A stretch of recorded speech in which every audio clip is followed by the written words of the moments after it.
Okay, so we're back. We just got our other side up to the point that we left our that far side at.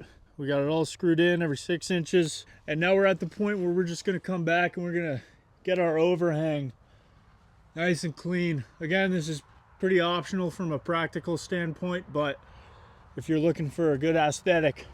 So just using some kind of straight edge at this point with your kit, right? You haven't put this channel on yet, so that's kind of the perfect piece. It's nice, lightweight, handy. Hold this in place, one person or two people, and then mark a line down this edge. So you'll have, right, this is 1.25 inches wide.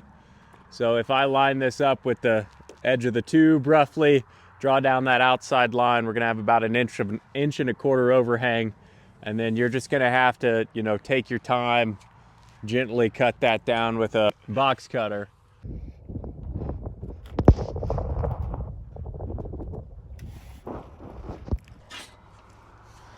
So right now Nick's trimming off the overhang pieces that we just went over. And while he's doing that, I can start putting some single channel on to the aluminum hip strap. First of all, you want to push it all the way out to where your Solex end panel is. Get it flush on the bottom with that aluminum strap. And you're going to want to pre-drill just at the bows. Pre-drill, pre-drill, pre-drill. And this is still all with your 5/32 pre-drill. You're just screwing the channel every foot into that aluminum strap using the pan heads. Got it screwed into my bows. Take these clamps off. I can just start marking about every foot. We'll send you a channel that totals the length of your unit. I'm just gonna check that a 4-foot piece of channel is gonna fly, and it will not. 4 feet puts me pretty far over the end of my aluminum strap here.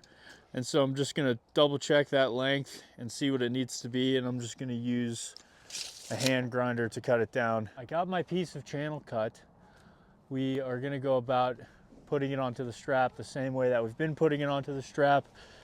You'll notice the last pan head I put in this one is right here, and this new piece of channel is gonna go right here.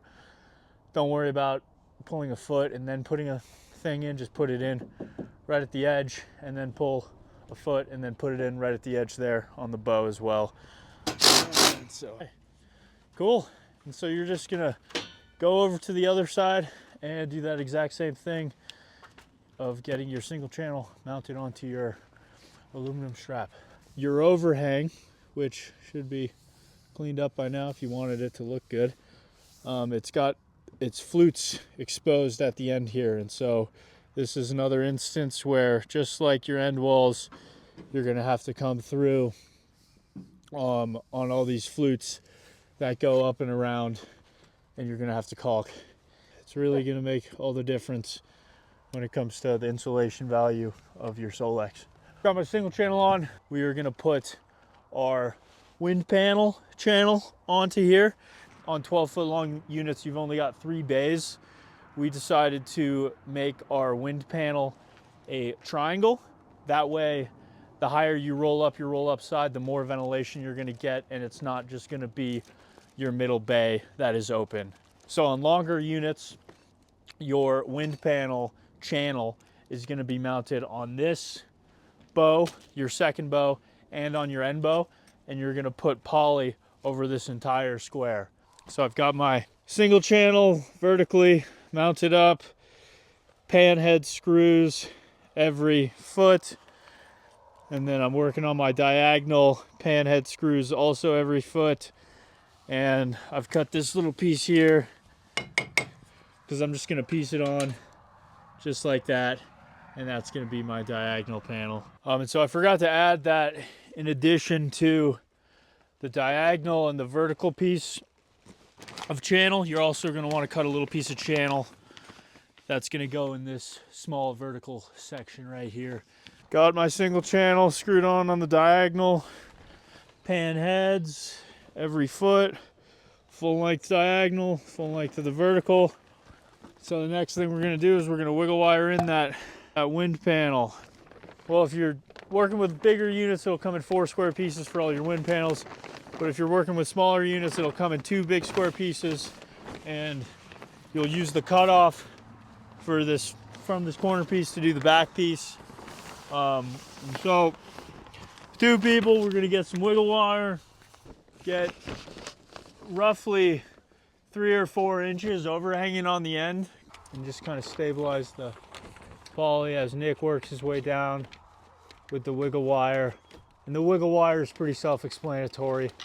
You just kind of angle it into the channel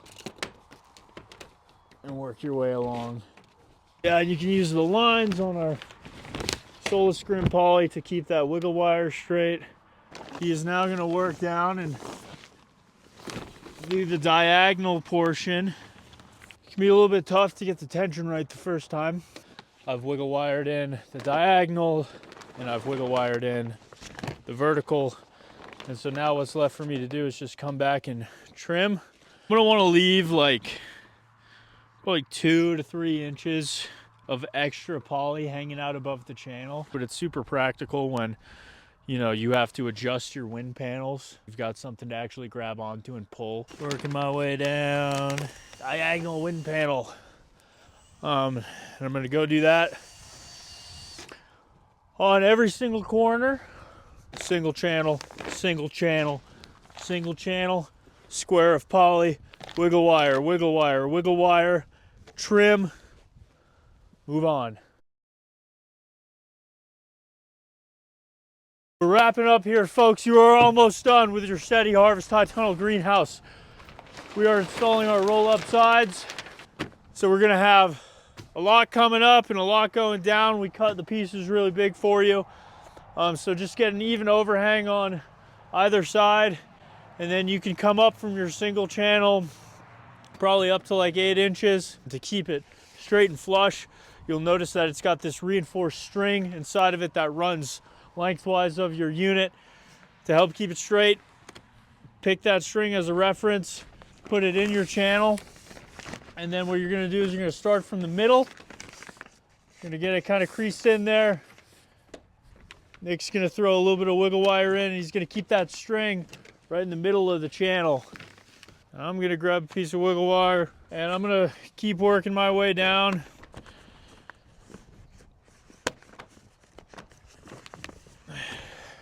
You'll see in your wiggle wire, you got this. Cut it right there. It's gonna be a real pain to get in there, but it's not gonna come out afterwards. You got your poly mounted onto your wall. Grab your roll-up side purlin. We're gonna mount this from the inside.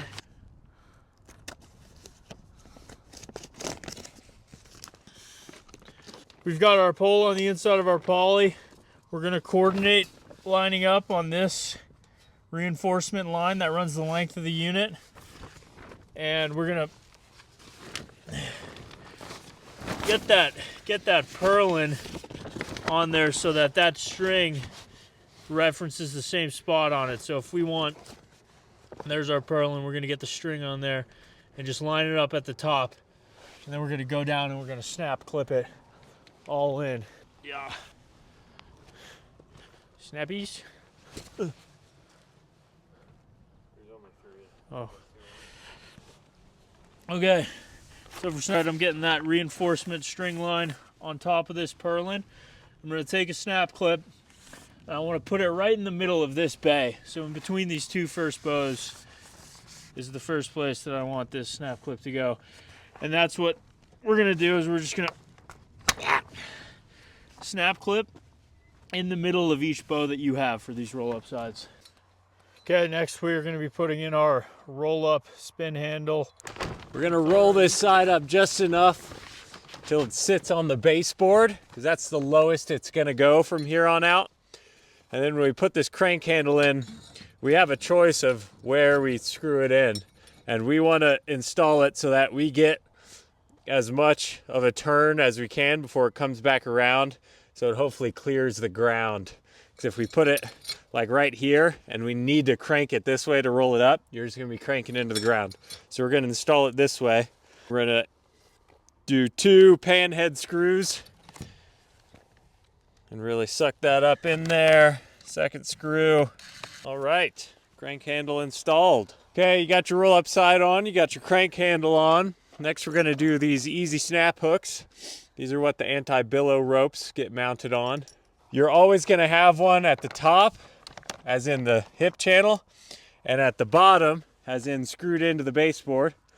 You're always gonna have one at the top and bottom, at the front and back.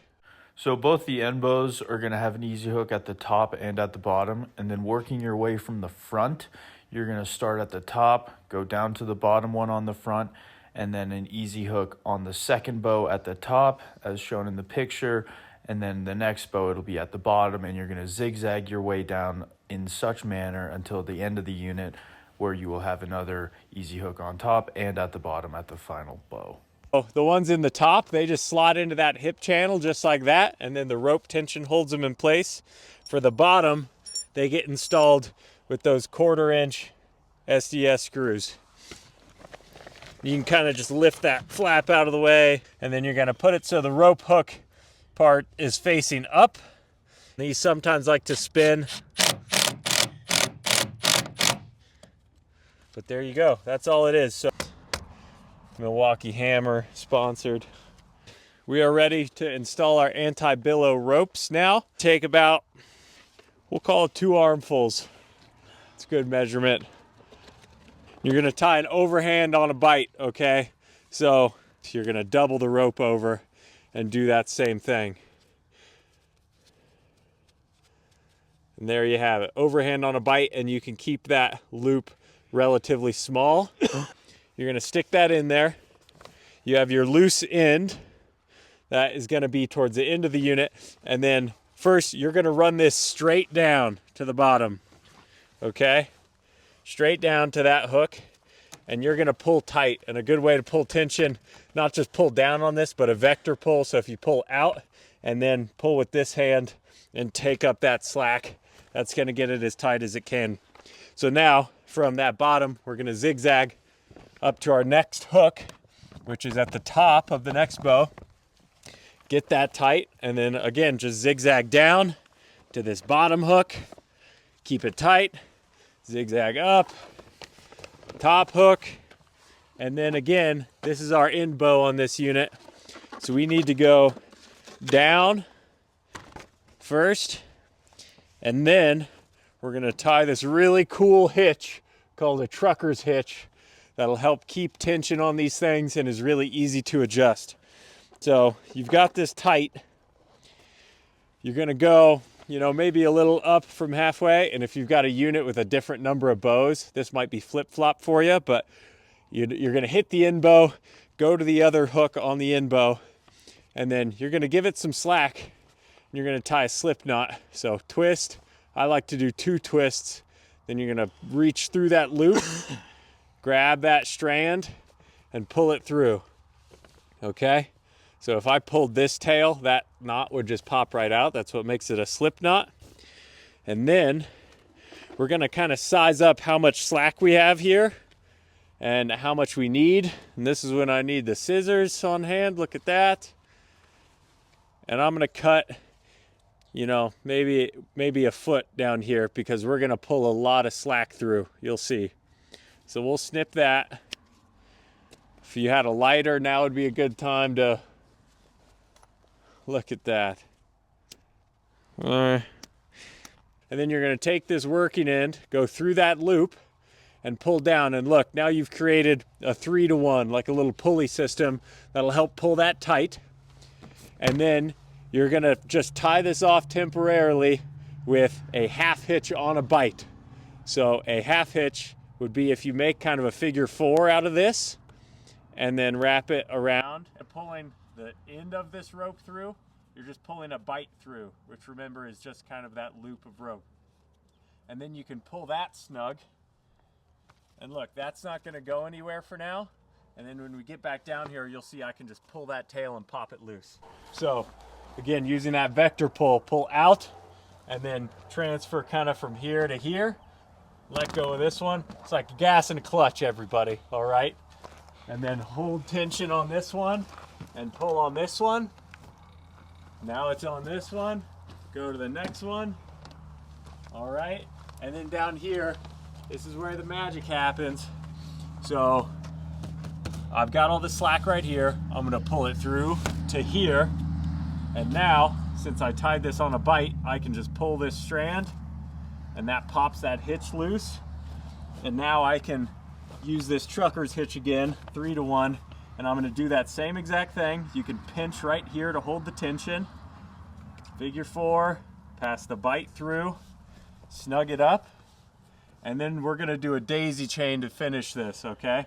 So kind of pull this through so the loop is a little smaller, and then push a bite through that loop and pull it to make that initial loop as small as it can be. And then you're gonna repeat that. Push a bite through the loop and pull tight on that strand to make that loop smaller. Pass it through, pull it tight. Pass it through, pull it tight. Pass it through, pull it tight. This is known well amongst sailors, rafters, and electricians alike. This could be done earlier too. I'm just gonna trim this top poly, and I like to line it up with where the top of that aluminum strap is. So just a couple inches. Kind of pull up as you go.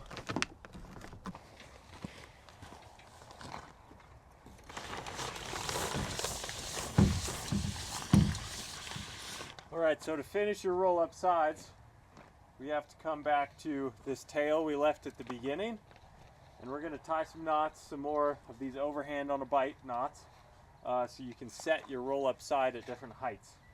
And I'm going down to 90 degrees because that's gonna give me the best range for all the knots past this. So that'll hold that there, keep going. And double check that that gets held there. Great.